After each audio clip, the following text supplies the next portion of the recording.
Imagine this. You turn on the tap and nothing happens.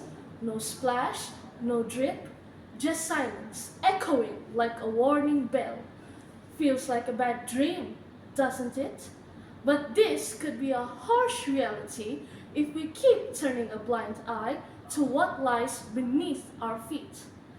Groundwater, our silent hero, is the unseen river that keeps our fields green, our glasses full, and our lives afloat. Out of sight shouldn't mean out of mind. We've been skating on thin ice for too long, and if we don't act now, we'll be left high and dry. So today, let's dig deep, not just into the earth, but into our hearts, and understand why preserving underground water isn't just an option, it's a necessity. Forests, being part of the hydrologic cycle, have always been regarded as integral to water conservation. Unfortunately, rapid economic growth, especially when it involves deforestation, has also put pressure on the sources of groundwater. In times of a dry spell, for example, rivers will continue to flow so long as forests are able to absorb and store enough water during wet seasons through their root systems. The stored water will in turn be released into the groundwater system, which is said to be the main source of base flows for rivers, lakes, and wetlands. But it too is being threatened by the increasing use of agrochemicals and inappropriate soil and water management.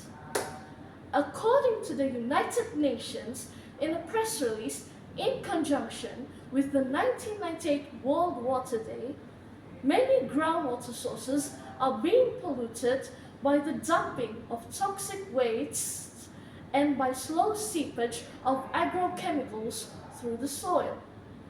Untreated human waste can also be a threat to groundwater as a result of diffused pollution and leaks in the sewage system. Shallow wells and stagnant pools are also more easily contaminated with animal waste.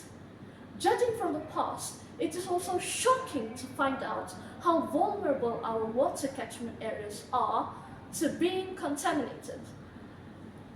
As such, groundwater can no longer be wholly relied upon as a safe water source. Instead, it may well be the source of waterborne diseases such as cholera.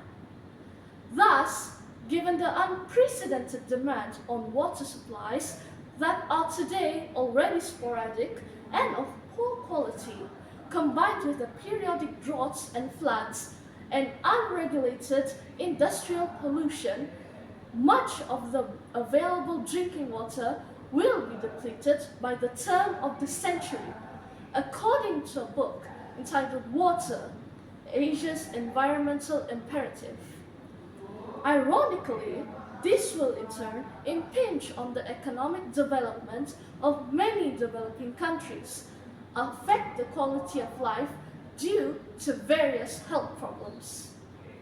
More strains are then added to the nation's already shrinking expenditure.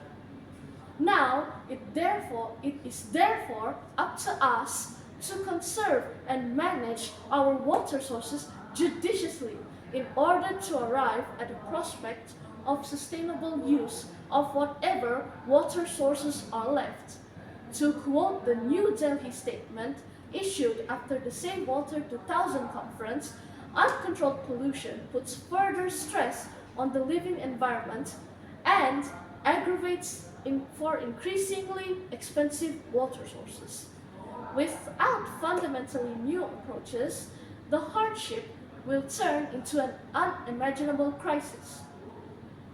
We are seeing the beginning of this crisis today, and we badly need innovative approaches. As much as we thirst for development, the thirst for safe, clean water is something that we may not be able to bear for much longer. Humans, humans can scarcely live 4 days without water. Like us humans, water is the blood and lymph of the biosphere that must be protected at all costs. Our lives depend on it. Ladies and gentlemen, the facts are clear and the call is urgent. Our planet's most precious lifeline, water, is slipping to our fingers, drop by drop. Let us be the generation that didn't just talk about change, but truly made waves. Because when we save water, we're not just preserving a resource, we're preserving life itself. Thank you.